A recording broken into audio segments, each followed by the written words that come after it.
Oi, oi, oi. Manchester United 2-0 winners at Ellen Road. And I tell you what, I didn't feel like that was coming as that game was going along. It was a war of attrition, really, a battle where Man United, we didn't really look like we had the quality there.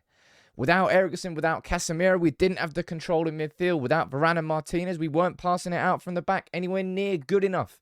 And it felt like it was going to end, more likely, with Leeds somehow sneaking a winner. But cometh the hour, cometh the man indeed. Marcus Rashford, MBE, baby. My word, is he a transformed man this year? It is stupid the level that he is on. That is such a huge win for Manchester United. As I said, without our two first-choice centre-backs on the pitch to begin with. And that was kind of out of a tactical choice. I'll speak about that from Ten Hag. Without our two first-choice central midfielders, it was a game where we couldn't really get it by the scruff of the neck. It wasn't anywhere near as wild as it was on Wednesday.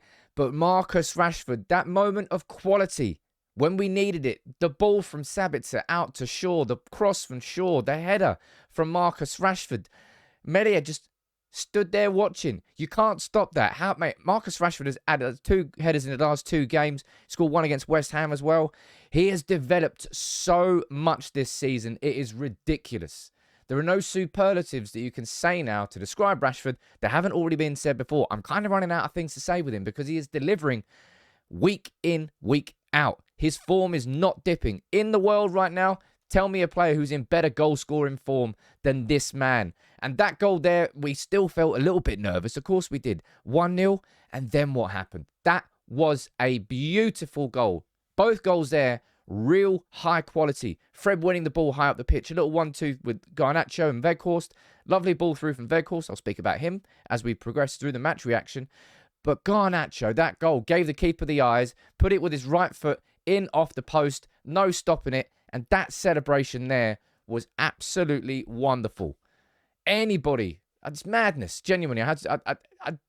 For the life of me, you're just a bit fucking weird. Honestly, if you're really hyper-criticising an 18-year-old after the performance he put in on Wednesday, the final product wasn't there. But, man, his drive and desire to actually be in the right positions at the right time was there. And there today, to do that at Ellen Road, hostile atmosphere. And I'll say that from the first minute to the last minute, it was hostile in there. But Garnacho coming up with the goods, an absolutely top-level finish. Amazing celebration.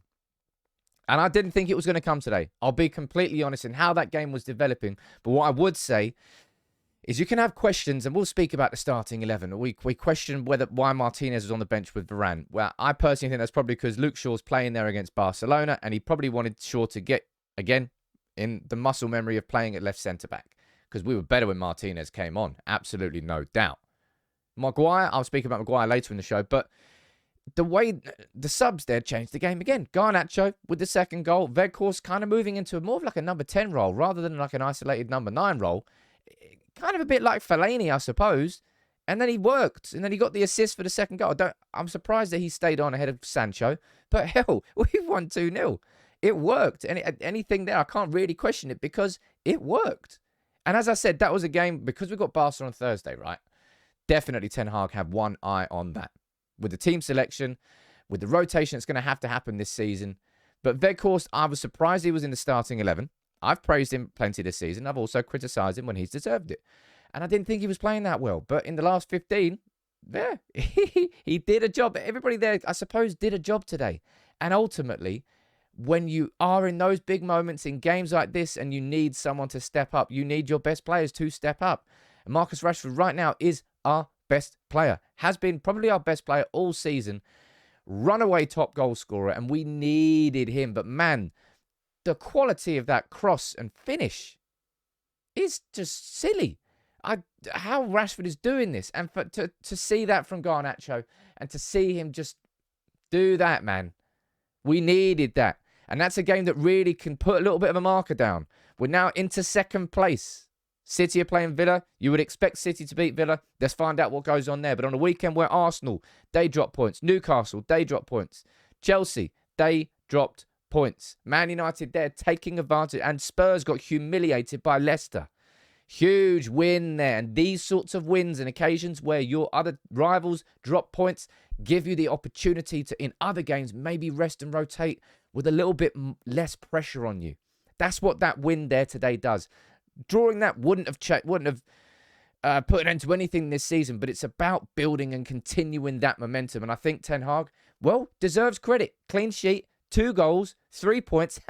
Happy fucking days. As I said, Weghorst switching position, I think, played well.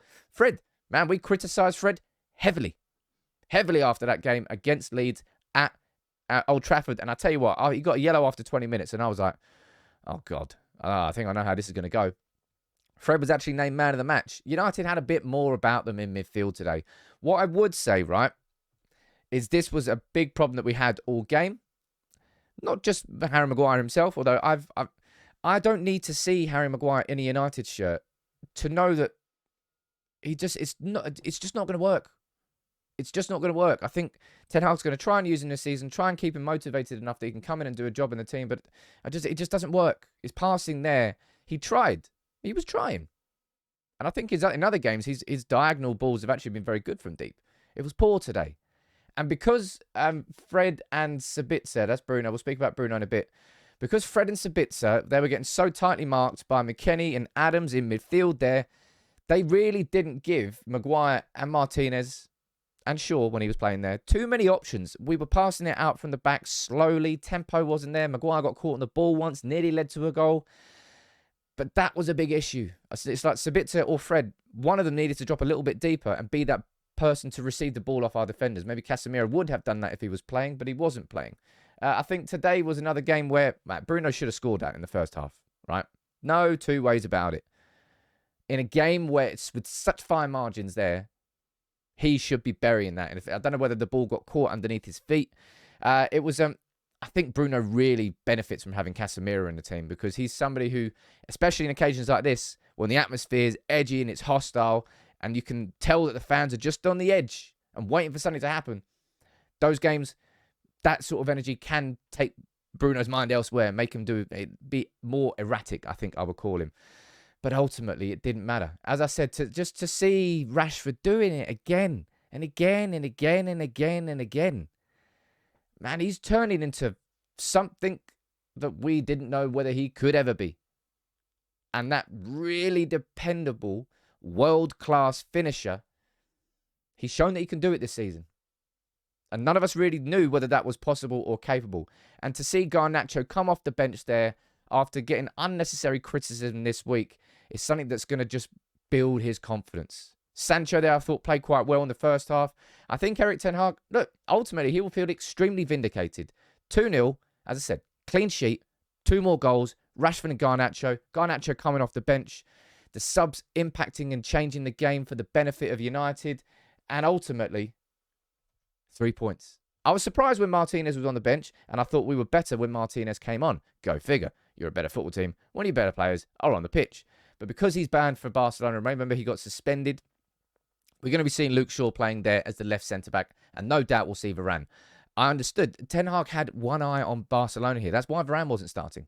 He wants Varane to be fit as possible, and that doesn't mean playing every 3 days. And when you're playing every 3 days, it means your season's going well. Also means you're going to have to rotate well. I've said my piece on Maguire so many times. I don't need to see any more evidence to know that my opinion is well-formed and correct. Maguire is playing out the end of his United career in the second half of the season. I think he'll be sold in the summer, and we're just going to have to say, well, it just didn't quite work out with him. But sod any negatives is the main takeaway from this match reaction. Ellen Road was not easy. To come away from these 2 games against Leeds from a 2-0 ridiculous start to both halves at Old Trafford, then we got a draw. To then follow that up here with a good 2-0 win.